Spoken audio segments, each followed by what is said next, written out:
Ние продолжуваме со нашата утринска нателма и со нашата утринска тема. Започнуваме со утринската тема која што веќе на почетокот ја најавив за оние кои што се со нас од самиот старт. Зборуваме петочно за можеби многумина и оние кои се интересираат теоретски, но и оние кои што практично пробале аикидото, кое е боречка вештина како се вели на хармонија и контрола. Аикидото кое што ги спојува дисциплината, балансот и контролата и што ја претвора силата во хармонија. Како тоа изгледа во пракса? Што значи да се тренира аикидо? Кои се придобивките кои што се добиваат преку таквите тренинзи или практикување на аикидото како боречка вештина и како тоа може да се почувствува во секојдневието и во животот или бенефит по нашето здравје? Во продолжение на ова, но и на многу други прашања, зборувам со моите гости во студиото. Имаме и дополнителен одличен повод за гостувањето кој што тековно во разговорот ќе го споменеме. Дамјан Цингарски, кој што е претседател на Федерацијата, Македонската федерација за аикидо или Македонската аикидо федерација, да бидам поконкретна и поточна. Потоа тука ни е и Веда Јагини, која што е практиционист или како ќе кажеме ученик по аикидо, и Панче Миланов, дел од федерацијата, но и заедно со Дамјан со своји клубови за аикидо. Сосема соодветни соговорници за да можеме да малку поплитко навлеземе во оваа боречка вештина, да се информираме, дополнително едуцираме, никогаш и тоа не е на одмет, но верувам дека ќе предизвикаме и интерес за аикидото. Добро утро и добро дојдовте во утринската дома. Добро утро и добро утро за гледачите. Мило ми е што вака петочно можеме да си позборуваме и исто така да и одблиску и малку повеќе се запознаеме со оваа боречка вештина. Имаме и доволно инсерци да тоа може и вака кога ќе го објаснуваме да се види на дело како тоа се тренира и што тоа всушност значи. Имаме повеќе боречки вештини и некогаш ако не знаеме доволно или ако сме во дилема, можеби што е она кое што сакаме да го избереме и да го тренираме, тогаш што би рекле, каква боречка вештина е аикидото и по што се разликува од другите боречки вештини? Јас да почнем. Па повелете, да. Да. Аикидото е една од лепезата на боречки вештини кои што не доаѓаат од Јапонија. Другите се многу попознати, да речеме џудо, карате, кендо, кјудо е малку помалку позната. Од овие сите, аикидото е можеби најнова, најмлада, создадена некаде во периодот после Втората светска војна, дури негде во 60-тите години. Основачот кој што создал се вика Морихејо Ишиба, наречен Осенсеј, тоа на јапонски значи големиот учител. Ги поминал, да речеме, поминал еден пат на изучување на останати боречки вештини во тоа време кои што биле актуелни и под влијание на некакви своји филозофски убедувања решил дека треба да создаде вештина која што нема да има за цел конфликт, туку ќе има за цел мир. И тоа е практично филозофската предложка за да се појави аикидото како нова боречка вештина. А тоа нема да има повеќе конфликт, туку ќе има мир, дали лежи во тоа дека од она барем јас која што го прочитав, кога се практикува или се тренира аикидо или со противникот, кога сака да зададе удар, вештината е во одбраната за да се неутрализира ударот или да се неутрализира таа енергија или како постручно би го објасниле? Да, тренажниот процес, да речем, начинот на кој што се тренира е специфичен и е различен од останатите боречки вештини. Меѓу другото и затоа што во аикидото нема надпревар, значи воопшто нема надпревари во кои што треба да се покаже кој е подобар, туку се вежба на едно ниво на совладување на вештината во смисла на кореографија. Обично двајца вежбаат заедно, едниот е во улога на некаков напаѓач и другиот е нападнатиот и треба да бидат во да спроведат една симулација на борба во која што се изучуваат различни техники. И сега хармонијата се бара и на тоа физичко ниво да бидат хармонични во движењата, а нормално има и една филозофска димензија која што треба малце пошироко да се зборува. Така, и сега ако се осврнеме на, да речеме, препораката, ако воопшто постои како таква, за возрастна граница, дали има можеби некаква препорака која би била идеалната возрастна граница или нема, дали е добро да се започне од мали нозе, од млади години и што би значило тоа и колку всушност како стојат кај нас работите или генерално статистиките по тоа прашање и во однос на возрастната граница, но и во однос на полот. Ке се надоврзам по тоа по ова прашање со Веда која што тренира ајкидо? Буквално нема граници, ниту возрастни нормално не можеме да пуштиме мало бебе да вежба, меѓутоа Така не ли се препорачува за други спортови 7, 8, 9 години па Така, од таа возраст се додека човек може нормално да функционира физички, телесно да биде подвижен, може да вежба. Дури во светот има и некакви, да кажам, посебни тренинзи и за луѓе кои што имаат некаков инвалидитет. Но тоа е нели посебна. Ако зборуваме за нормално вежбање, ако зборуваме за нормално вежбање, се разбира, значи нема старосна граница и повторно ќе се навратам затоа што нема надпревари, не се цели да се постигне не знам каков резултат. Во клубовите имаме дечиња од 7 години, од 6 години, тоа до во мојот клуб има еден човек кој што има 70 и нешто. Браво. Да. Кај Панче слично, мислам, да. Да, ајде Панче, повелете ако сакате да се надополните на вашето искуство. Ајкидото, јас го тренирам од 95-та година наомо. Значи, јас сум еден од пионерите на ајкидото во Македонија и почнав да вежбам ајкидо затоа што барав вештина која што ќе најдам баланс. Тоа ми фалеше од тој период на мојот живот. Вежбав претходно други боречки вештини. Се најдов во ајкидото бидејќи самиот на јапонски калиграфијата која се пишува ајкидо, секој знак значи нешто. Например, ај значи хармонија, ки значи внатрешна енергија, а до значи пат. Сега кога ги споредиме сите, кога ги споиме сите, тоа доаѓа некако како патот на мирот. Да речеме или хармонија со универзумот, меѓу човекот и меѓу внатрешно и надворешно. Сега хармонијата човекот може да ја најде на различни начини. Јас, например, хармонијата ја наоѓам преку заедничко вежбање со партнерот. Кога ќе доеме на тренинг, значи гледаме да не се спротивставуваме и ајкидото е една од вештините кај што сам човек не може да напредува.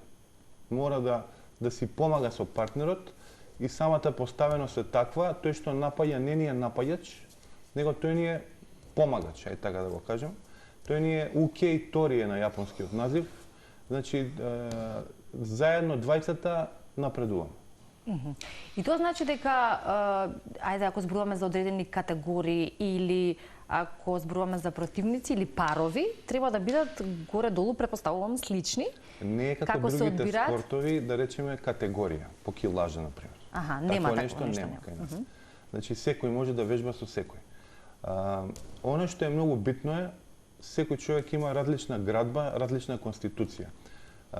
Мора тој што вежба, што се брани фактички, така да кажем условно, да се прилагоди на конституцијата и градбата на тој што напаѓа. Тоа е малце долготраен процес. Секој може да вежба со некој што му е иста килажа, меѓутоа сите вештини се направени така помалиот да може да го совлада поголемиот. Тоа е вештината всушност, нели, што се учи. Да. Но вие како тренери, дали вие ги одбирате тие кои што ќе бидат во пар? Или како тоа се случува во текот на... Ние се мешаме секој со секој. Значи гледаме да, например, повозрастните и постарите ученици, многу битна работа е да вежбаат со дечињата, например. Зашто? Затоа што на тој начин добиваат стрпление, добиваат координација, добиваат можност да покажат и да покажат и да научат контрола. И што многу битна работа. Например, секој може да биде најак, меѓутоа тоа е привремено. Да. Силата е привремена.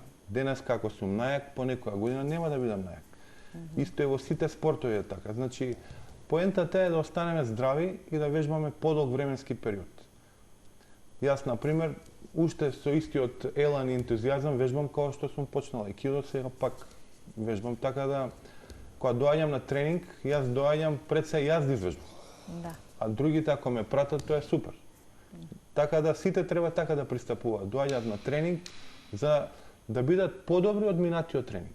Така треба да ги гледат работа. И тоа не е нешто кое што се можеш да го натераш човек, туку се чувствува потреба, сака и нормално го спроведува тоа, и тоа е едно вистинско тренирање на аикидото. Ако зборуваме и за, како што и самиот и вие споменавте, вашата потрага по балансот своевремено на почетоците, а за балансот ќе позборуваме и по дополнително, бидејќи ако нешто во денешно време ни треба е апсолутно баланс во ова турбулентно време во кое што живееме.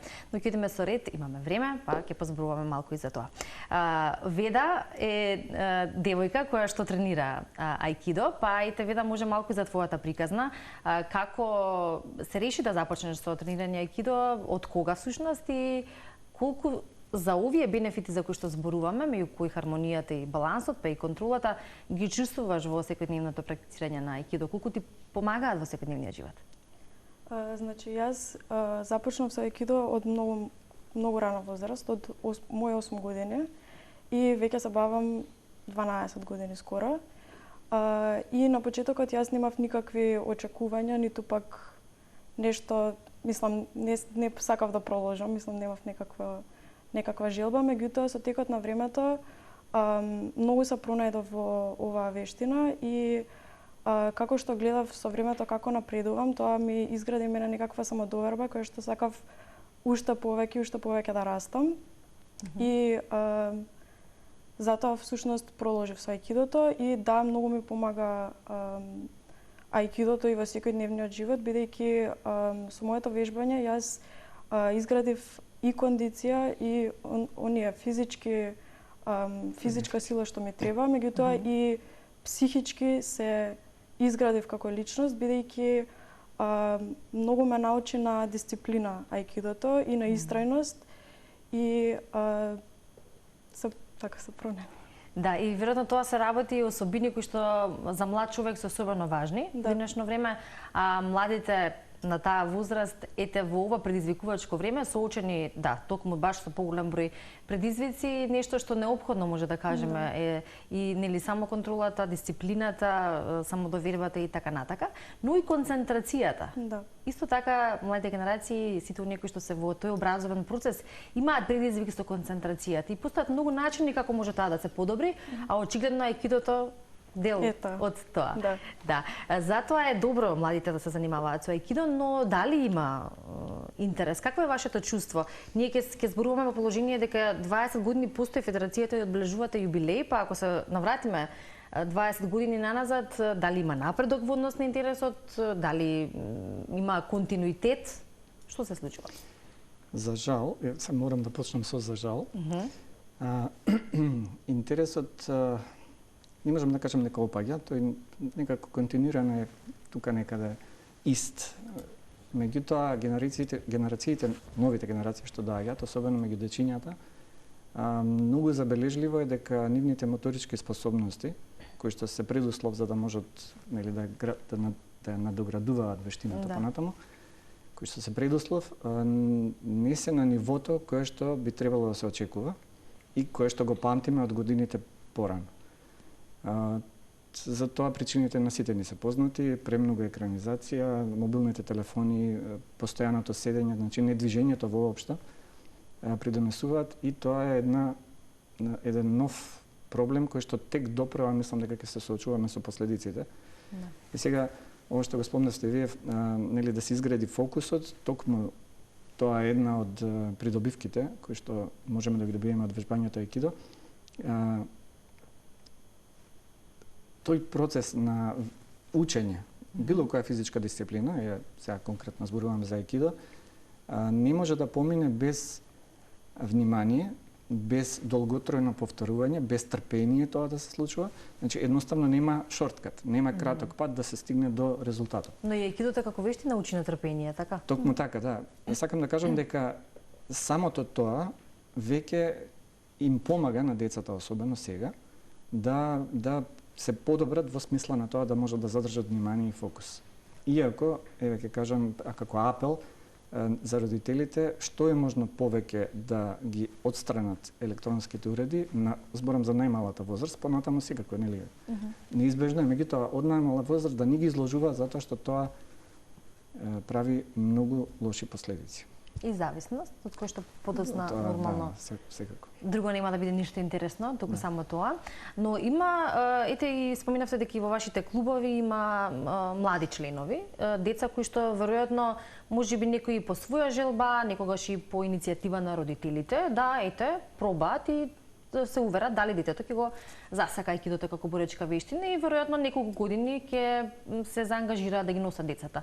Но тогаш се тие години кога може да се влијае, може да се даде некој предлог, може да се објасни зошто е тоа добро, па и во тоа детско главче тоа да се свати и да биде интересно. Како поминуваат годините, веројатно кога доаѓаат и тинеџерските години и тие тинеџерски бубачки во главата, малку потешко е родителите да влијат во она што би требало детето да прави и од тука се прават изборите лични или сопствени на младите, на тинеџерите. Па колку таквите млади или тинеџерите ги имате во аикидото, дали ја чувствувате таа промена, да, или некој пресек од таа детска возраст, па понатаму? Да, спомнавме пред да почнеме да разговараме. Да, затоа и го поставам. Дечиња имаме и тоа не мал број. Меѓутоа свесни сме дека одлуката за да дојдат на тренинг е донесена од страна на родителите. Тие вообичаено не знаат што е тоа аикидо, не знаат дури некојаш ни што е боречка вештина, но родителот ќе одлучи го носи детето. Интересно е да кажам дека вообичаено во најголем дел од случаите не се откажуваат, што значи дека им е интересно на тренинзите. Да. Но кога ќе дојдат до тие тинеџерски години, интересите се менуваат и поради промена, некогаш поради промена на училиште, а секако поради промена на вредности, често се откажуваат. А тоа е тинеџерските години, особено и средно училиште и првите години од студирањето, тоа се годините во кои што се полн капацитет за да можат да постигнат одлични резултати. Како Веда сега претпоставувам. Да, Веда е прва година, да, прва година. Студент, да. И бидејќи може Веда да не посведочите така за сето ова, но и за околината, Веда претпоставувам со своите пријатели, другари, другарки, кои што несумнено е дека те прашале и знаат дека тренираш аикидо, што е она кое што тие го имаат како мислење и генерално кој е твојот впечаток токму за твојата генерација, па и за помладите во однос на интересот за аикидо? Мислам дека интересот за аикидо од помладите, например, моја годишта, релативно, не се толку заинтересирани би рекла. Меѓутоа, секогаш кога објаснувам што е тоа или кога ќе ме прашаат нешто, секогаш се воодушевени. И мислам дека во овие години моите, би рекла дека треба да си имам многу висока желба за било што во животот за да се продолжи понатака. И затоа што сте бомбардирани со избор. Да, оно што го спомнавме на почетокот. Може би порано било и полесно да се одлучиме за некои вакви потези или ако речеме со што е она со што ќе се занимаваме, но во денешно време од премногу работи, достапност на се што се создава една конфузија која што меѓу другото понатаму не може да ни даде една јасна слика што би требало да се одбере. Го споминавме балансот со Панчо и неопходно во денешно време да се зборува за ајде не идеалниот, него потребниот избор да се постигне тој баланс помеѓу физичкото и менталното здравје. Како за младите, така и за возрастните. Може и вашата лична приказна во смисла на тоа како вие го изгубивте собствениот баланс и како всушност дојдовте на идеја дека аикидото е токму таа вештина која што може да ви помогне подоцна низ годините да си го докажувате или се утврдува тоа дека е вистинскиот избор. Но како до тоа, бидејќи рековте 95-та година, тогаш може би помалку познато и недоволно јасно. Историјатот на аикидото во Македонија е така интересен. Луѓето што почнаа да вежбаат тука аикидо, претходно вежбаа нешто друго. Бидејќи најчесто џудо, да, и некои други вештини у тој период. И аикидото нема надпревари. Збориме за традиционалното аикидо, она што го вежбаме ние. Сега секој си го разбира аикидото на сопствен начин, значи зависно од желбата, некој нема само довар па доаѓа на аикидо, некој му треба за неговата работа, конкретно, еве за мене, например, мене ми треба од само одбранбен аспект аикидото. Меѓутоа, балансот како го наоѓаме? Балансот го наоѓаме прво пред се преку дишење.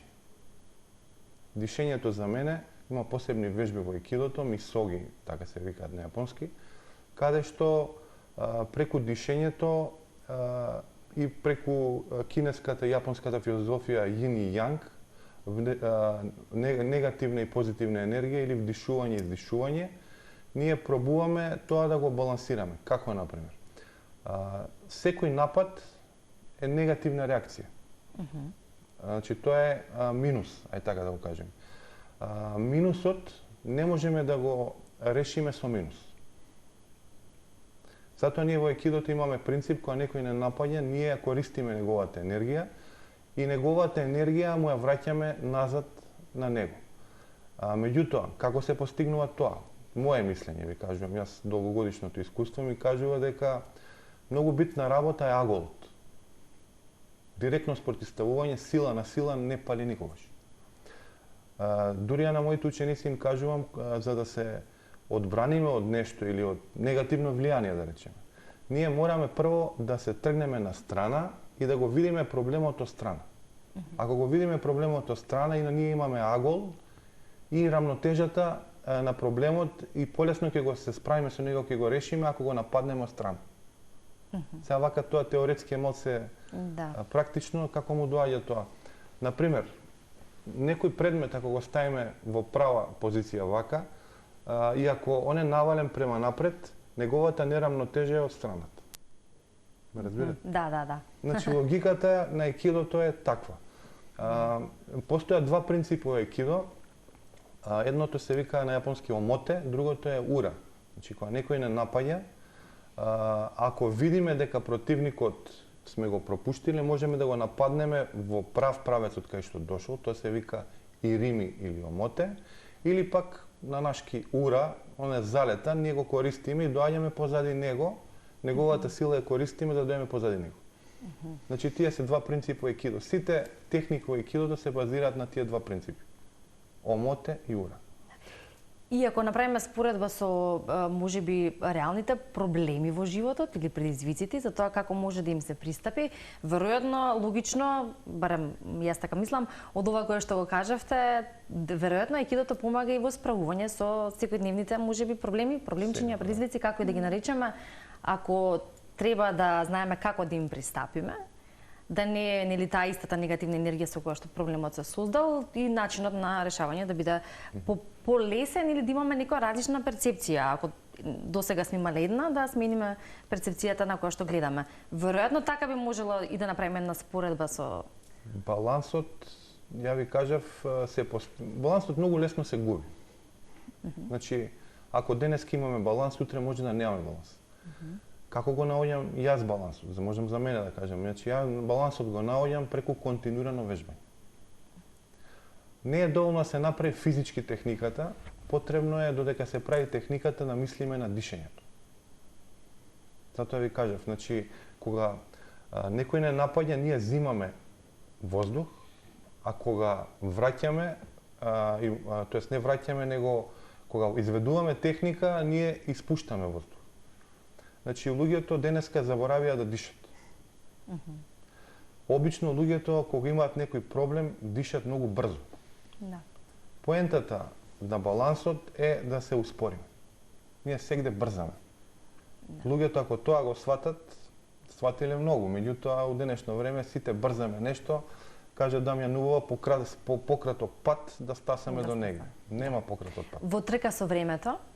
И веројатно тоа е сватено, но треба да се досвестиме, како велиме, да бидеме малку посвесни за тоа што е приоритет, затоа што некогаш може да биде доцна кога ќе сватиме дека токму заборавањето да дишаме онака како што треба, всушност е клучниот момент генерално и за балансот и одржување на добро психофизичко здравје.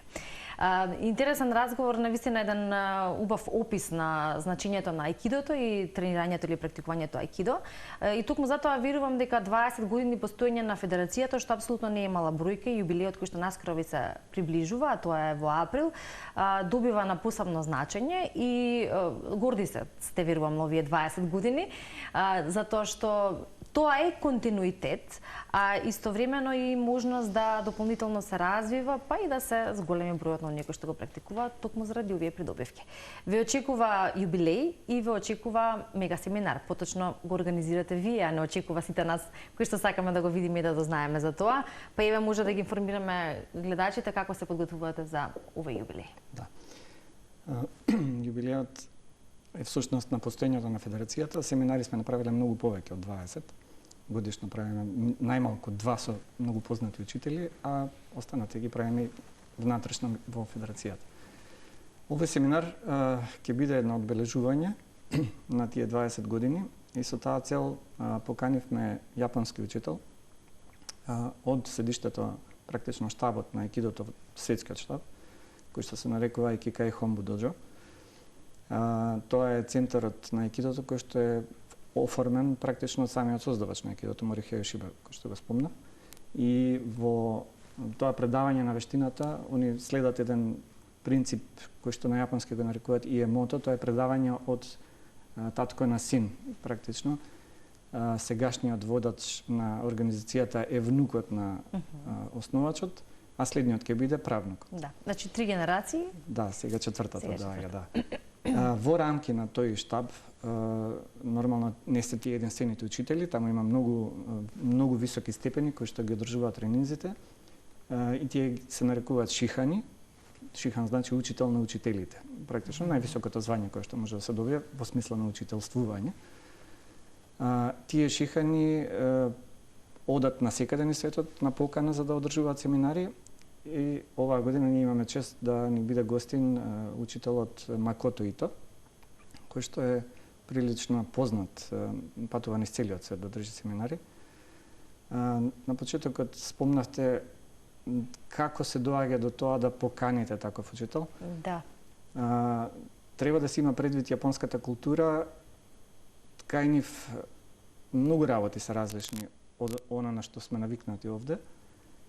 Едно познанство е минимум кое што мора да се има пред да се покани во ваква смисла некој да одржи. Значи, не е можно да свртам телефон и да речам сакам да дојдете на семинар, тоа нема да се случи. Значи, најмалку треба да се знаеме лично, а повеќе од тоа треба да има еден континуитет на тоа познавање, тоест следење на, да речеме, на предавањата на тој конкретен учител, и дури тогаш да имате право да го поканите и тој да прифати нормално. Така што, ете, ние овие 20 години сме се труделе таквите врски да ги создадеме. И да ги зачувате. И да ги зачуваме. Сме посетиле многу семинари, имаме некоја импозантна бројка, над 200 семинари имаме посетено како федерација вкупно. Имаме организирано многу, ја не знам точната бројка, веќе стварно се многу. Значи, да се вратам сега на семинарот, тој ќе се одржи на 18 и 19 април. Во рамки на семинарот ќе има дел кој што е за оние кои што се занимаваат со аикидо, ќе вежбаат под водство на учителот Макото Ито и на уште еден учител, ќе го кажам малку потоцна. И ќе има еден јавен дел, јавна демонстрација која што ќе се случи во сабота, тоа е 18 април, од 6 часот до 7:30, така отприлика. Каде се случува тоа? Тоа ќе биде во малата сала на Борис Трајковски спортскиот центар. Влезот ќе биде слободен, ние ќе се потрудиме да го изрекламираме колку што можеме за пошироката јавност да дознае и да дојдат да го проследат, ќе биде навистина интересно. Да, еве, и за оние кои што не гледаат и се заинтересирани, може да отидат и да се доинформираат ако веќе нешто се разбира, знаат, но истовремено и дополнително можеби добивање желба за практикување аикидо. Веројатно ќе дополниме уште нешто што е во склоп на овој мега семинар, но еве уште малку соведи со Панча во однос на ваквите семинари и придобивките од истите. Еве, вида ти како млада личност, колку досега во овие 12 години имаш учествувано, односно посетувано семинари и колку ја гледаш всушност придобивката од тоа? Значи, бројка не знам и јас колку точно семинари имам учествувано на колку семинари. Меѓутоа, секогаш е многу убаво искуство кога се оди на овие семинари, бидејќи се гледа друг начин на работа на учителот и е секогаш многу добро искуство, бидејќи се гледат нов пристап и нови луѓе, се запознавате со нови луѓе и фактички се гледа аикидото од различни гледишта, бидејќи не секој има исто изразено вежбање. И затоа е многу добро да се гледаат тие различни начини на вежбање, за да може да се пронајдете некако себе си во вежбањето.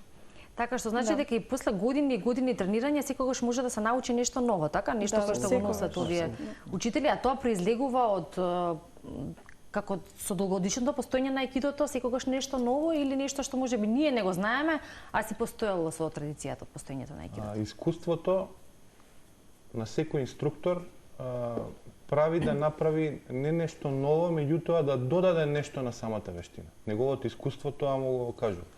Сега, секој висок ранг инструктор има некој деталче така што е различно за него конкретно. И сега, например, кога идеме на некој семинар, ние што вежбаме подолго време аикидо, знаеме кој инструктор што може да понуди и што да очекуваме од него. Меѓутоа, знаат многу пати да не изненадат. Сега, например, кихон или основната техника би требало да биде иста за сите, тие се техники што се прават за ученички појаси. Меѓутоа, правото вежбање аикидо почнува со шодан, односно со црниот појас. Тогаш се надградуваме, учиме и многу битна работа за мене е човекот нонстоп да се осеќа како почетник. Затоа голем дел од јапонските шихани под хакамата, тие црните панталони што ги носиме, носат бели појаси. Значи, све почиња од умот. Ако човекот се осеќа како почетник, ќе има желба да напредува во текот на целиот живот. Меѓутоа, ние фактички во аикидото и во сите традиционални вештини се бориме со егото. Луѓето не знам дали го разбираат тоа. Значи, ние немаме фактички противник. Противникот наш сме самите ние. Да, сами со себе. Да се Тоа справиме. е борбата главно. Го забележувате ли често тоа при тренинзите, да речем и од најмладите, но и од повозрасните? И како успевате тоа практично да им го покажете, заради тоа што покрај тоа што ќе им го покажете, тие не само што треба да го сватат, туку треба и да го освестат како такво, дека се борат со своето его. Го разбираат ли кои што се оние потешкоти со кои што можеби се соочуваат? Па ја пак ќе кажам моje мислење. Јас со егото на тренинг се справувам. Прво јас имам его. Значи, би требало, егото се спротивставува со послушност. Значи, имаме некоја хиерархија, секој што доаѓа на тренинг треба да почитува постарите ученици. Од таму почињаме. Кога се влегува во доџото, значи доџото не е сала за вежбање, доџото е место на патот. Кога влегуваме во доџото имаме процедура, како се поклонуваме према основачот на аикидото, како бараме дозвола да влеземе во доџото, ако прикаснеме. Ова е тоа што го гледаме? Да, ова се дел од тренингот фактички. Ова се семинари, меѓутоа принципот ви го кажувам, како би требало. Да, не ме интересираше што е доџото. Доџо е место за вежбање, меѓутоа место на патот е буквалниот назив. Што значи тоа? Тоа е место каде што ние се развиваме, така да го кажем. И има некои процедури јапонски кои што ги почитуваме и ги учиме новите ученици тие да ги почитуваат. А све потекнува од послушност према постариот.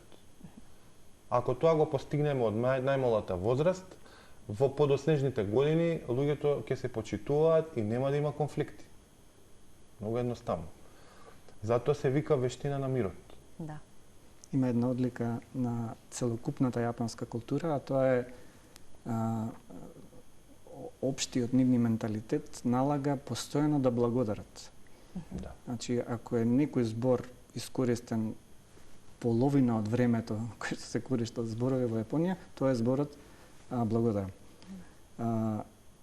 И тоа не е формално, како што би го доживеале ние тука на Запад. Тоа е искрено и секогаш со полна свесност дека тоа за кое што се кажува благодарам има значење за тој што го кажува, ама исто така и за заедницата. Таа поврзаност на заедницата која што се привлекува низ нивната култура, нормално се прелева и во боричките вештини и да се надеваме дека и преку аикидото ќе ја почувствуваме ние, не само да ја почувствуваме, туку да почнеме да ја практикуваме. ова што го кажа на Панче, тие неколку, да кажам, формални работи кои што ги правиме на секој тренинг, како се поздравуваме едни со други, како уважуваме некого, тоа се основата за да се бориме со овие работи за кои што зборуваше Панче, со егото или со било кои наши слабости.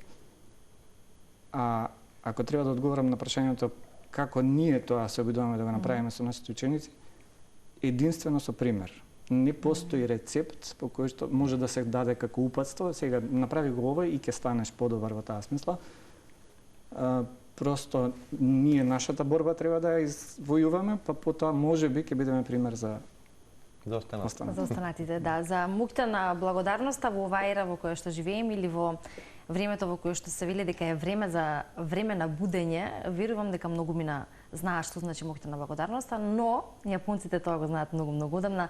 Затоа се таму и каде што се, а веројатно ако малку повеќе зборуваме и практикуваме работи кои што изразуваат меѓу другото мукта на благодарноста, веројатно ќе го забрзаме малку темпото. Вида што е она кое што од тренирањето аикидо ти представувало на почетоците тешкоти. Ако ќе зборуваме за тоа како низ процесот се гради самиот ученик и дека дишењето е многу важно, верувам дека голем број часови се посветени и на дишењето, па понатаму за учењето на вештините, што е можеби она кое што кај тебе беше по-тешко или Не само кај мене, мислам дека и кај сите почетници тешко на почетокот е да се усвојат фрлањата и движењата. Значи, оние почетните движења се секогаш почетокот е тежок, меѓутоа понатака тоа станува рутина. Значи, јас сега не размислувам на движењата кои што ги правам, бидејќи ми стануваат рутина, да. Има, ако можам да те дополнам, почетниците се, како што рековме, бидејќи доаѓаат во различни возрасти, може да бидат тоа деца, во случајот на Веда, она дојде на 8 години, меѓутоа има луѓе кои што доаѓаат како возраст. Најголемата тешкотија, предпоставувам, дека лежи во тоа да се сменат навиките. Оти секој доаѓа со некакви навики. Тие навики можат, секако се, психолошки, меѓутоа се и физички. И додека не се, да кажам, повторно да научиме нормално да функционираме, и физички, и психолошки, и ментално, до тогаш има тешкоти. Од кога тој праг ќе се надмине, во смисла на вежбањето, потоа, трае надградбата. Да.